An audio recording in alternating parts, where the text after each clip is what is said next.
les horaires de l'atterrissage sont restés les mêmes. On part en début d'après-midi à 1h30 pour arriver tôt le matin et pour permettre aux gens déjà de commencer directement leur visite en Thaïlande ou pour ceux qui choisissent de visiter le reste de l'Asie, d'avoir des très belles connexions, d'arriver encore le matin, que ce soit au Vietnam, au Cambodge, au Laos et le reste de l'Asie en fait. Voilà.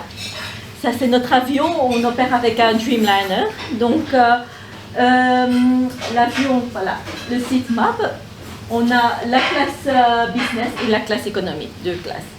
On a indiqué les zones, donc zone A, la classe affaires, en sitting 222, puis la zone B et C.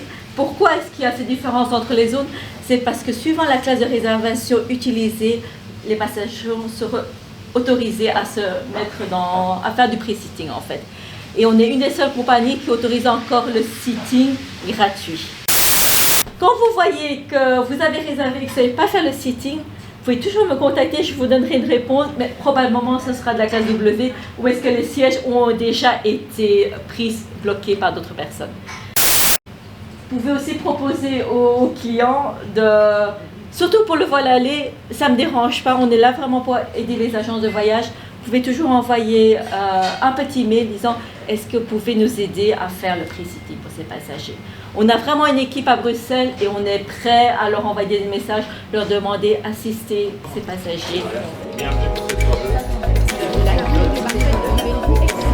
Oui, tout se passe super bien avec la Thaï. On a vraiment des vols complets, juillet, ou depuis le début en fait de la reprise des vols directs depuis décembre, les vols sont pleins. Donc on est vraiment ravis.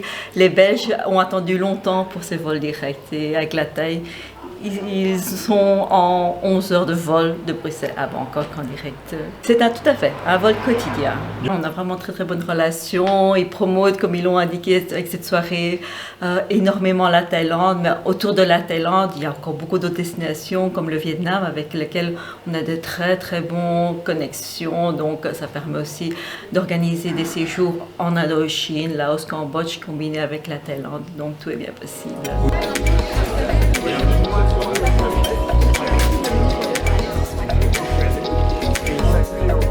Bon, alors on est sur un workshop, une présentation qui est entièrement dédiée à la Thaïlande, mais bon, c'est la Thaïlande version sensation, donc on est plus sur une découverte d'expérience, d'authenticité, de petites adresses de charme. On veut faire comprendre que la Thaïlande, c'est pas forcément ce qu'on en connaît habituellement en tourisme classique, mais qu'il y a encore vraiment un tourisme de qualité qui est possible et qui n'est pas forcément un tourisme, je dirais, dans du super haut de gamme. On a présenté beaucoup de petites adresses de charme, beaucoup d'activités et qui sont finalement accessibles pour des gens qui ont des budgets un peu plus restreints. Alors on s'entend, on est quand même sur une Thaïlande avec des budgets qui sont de l'ordre de 4 000 € pour commencer, mais qui amènent une expérience aussi digne d'intérêt que n'importe quelle destination d'Asie.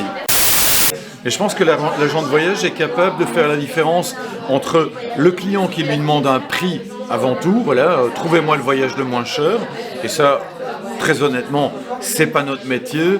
Nous, on va dire, voilà, on a telle qualité, on a tel produit à proposer, on commence à tel prix. Si vous voulez du plus haut de gamme, on va pouvoir monter évidemment de niveau par rapport au budget. Mais je pense en tout cas que clairement, Sensation est de plus en plus sollicité pour la Thaïlande parce qu'on voit que les chiffres par rapport à l'avant-Covid, puisqu'on a un avant et un après-Covid, sont quand même fondamentalement différents. On est, je dirais, certainement dans un x3 par rapport aux ventes sur la Thaïlande par rapport à l'avant-Covid. Alors il y a peut-être la disparition de certains opérateurs, quoique on voit qu'il y a de nouveaux tour opérateurs qui sont arrivés sur la place.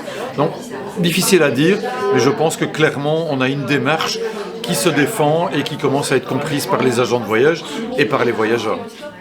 Pas nécessairement beaucoup de comme ça. Donc l'idée du slow tourisme, c'est vraiment de rendre les distances plus courtes, de rendre un côté immersif dans le voyage, d'accorder plus de temps à la découverte, à la rencontre, que des pertes de temps sur des routes et des trajets trop longs. c'est vraiment l'antithèse, c'est s'accorder le temps nécessaire à pouvoir rencontrer les gens et avoir un véritable échange et avoir une expérience, prendre le temps de rentrer dans le pays en tant que tel. Et c'est pas mal de recherche évidemment, on travaille évidemment de manière acharnée avec nos correspondants locaux, ça se fait pas en une année ni en un simple coup de clic d'internet, bien souvent c'est des choses que je découvre et puis des équipes de nos agents locaux qui vont sur place. La street food, d'ailleurs un Thaïlandais mange tout le temps, à n'importe quelle heure, à n'importe quel endroit, il s'arrête, il prend, enfin il achète et il mange. Donc c'est difficile de faire autrement et comme on intègre ce côté immersif et inclusif de nos circuits, c'est difficile de ne pas rendre ce côté-là dans nos programmes. Et chaque quartier a ses spécialités, tout ça. Donc Bangkok est un foyer de street food et de grande gastronomie. Donc on va vraiment de la gastronomie de la rue la plus simple au meilleur restaurant. Ici encore le Michelin a décoré des tables avec une pléthore d'étoiles. C'est vraiment impressionnant.